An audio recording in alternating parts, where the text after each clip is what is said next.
Ignorance and discrimination usually goes hand in hand, as was the case in the matter of Gugu Dlamini, who died in KwaMashu, KwaZulu-Natal on the 12th of December 1998. In the following report, we pay tribute to this HIV/AIDS activist whose murder highlights the need to fight ignorance about HIV and AIDS and campaign for openness.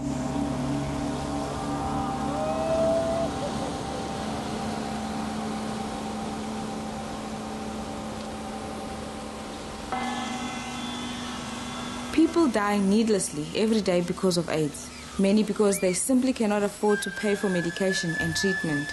Some die because of prejudice and hate. Because of the discrimination and hostility they encounter, most people with HIV or AIDS are living in fear or silence. Among our 3.5 million people living with HIV or AIDS, it is still difficult to find more than a few hundred people living openly, free of harassment. We have more women who are open about their HIV status than men. I don't know if that explains to us the issue of men being in denial more than women, or being even more ignorant about the disease. People coming out about their status are going to be pioneers. They are going to be breaking new ground. During 1998, NAPWA, the National Association for People Living with HIV or AIDS, and the KwaZulu-Natal Department of Health encouraged people with HIV or AIDS to disclose their status and encouraged local communities to accept them.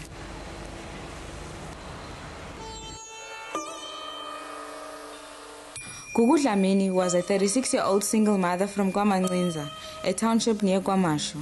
She was one of the volunteers of the Provincial Department of Health campaign. Inspired by the disclosure of others, Gugu publicly declared her HIV-positive status and worked on behalf of the disclosure and acceptance campaign in her township. She became an outspoken anti-AIDS activist. She came and said, I'm HIV positive and I'll come forward to telling the people the truth to help them. And I met a lot of people, they got the same thing I got, but they looked healthy. They told me that it's helping to come forward. I said, but do you think you'll be okay? Your friends, they wouldn't. I said, no. She said, no, I don't care about my friends now. I'm care for my life. She went on radio. She was threatened. There was no support. And then she disclosed on Well AIDS event that was held on the 26th. She said that there were threats, but, there was no support. There was no one to take that, up. So, to keep on phoning and come and tell me. She cried to say people, they come, they're threatening me. Some of the people, they didn't like her. Even they didn't to stay with her. Even they don't want her to touch them or to drink together with them.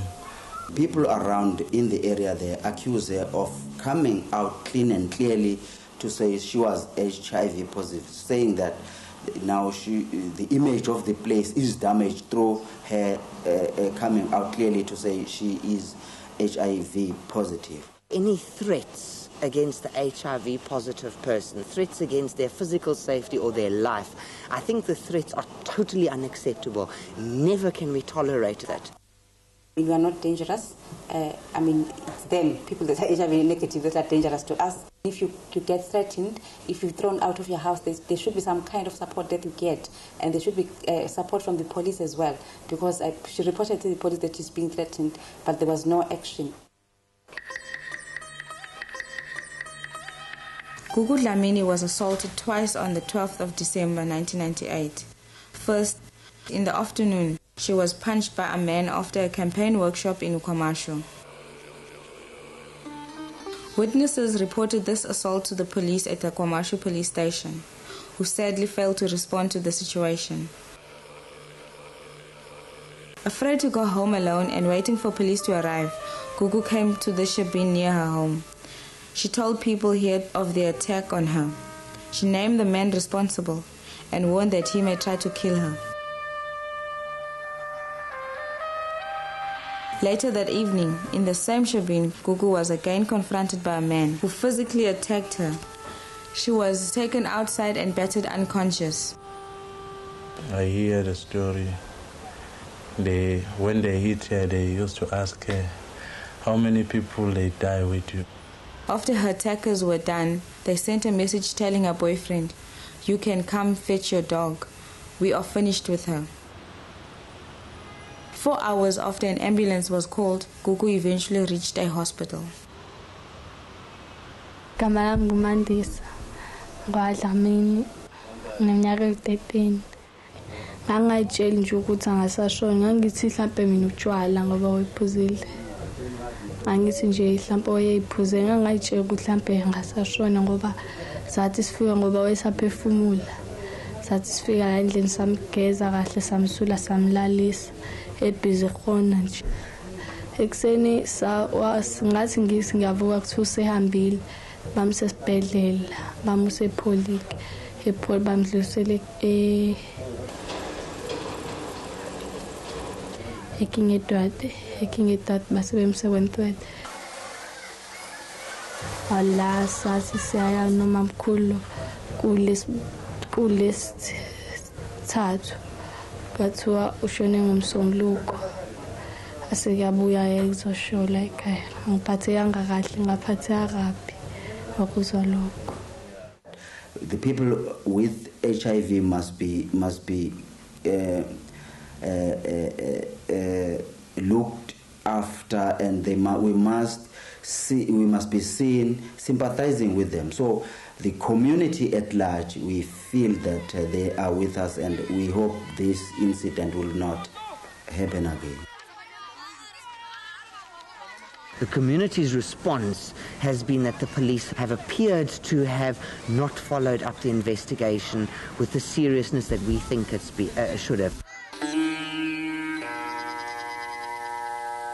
No, the reaction to Gugu's death has been slow.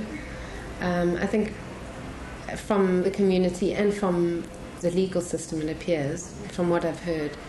And I think that is the danger. It does appear to sanction her death. It does appear to be another example of, well, you brought it. You know, often people's reaction to HIV is that people who are infected is that they brought it upon themselves. Gugu needed immediate protection, she needed immediate relief, and now she needs immediate action. And those working on her behalf need action from the courts. And again, we just see how our court systems and our legal system let us down. The HIV/AIDS issue needs to become a human rights issue. We need to see it as much more than an education issue, much more than a safe sex issue. It's a political issue, it's a campaigning issue, it's an issue affecting everybody in their daily lives. The killing of Gugu Dlamini was a challenge or a wake-up call to us, people living with HIV and AIDS workers.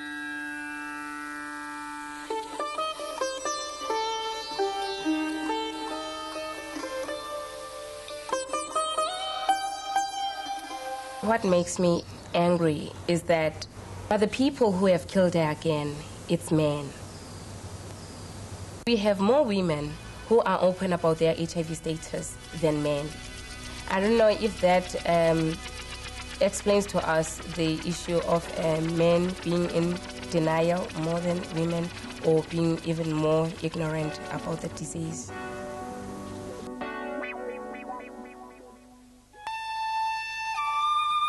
Almost 1 year after the killing of Gugu Dlamini, anti-AIDS activists are outraged at the fact that the murder remains unresolved.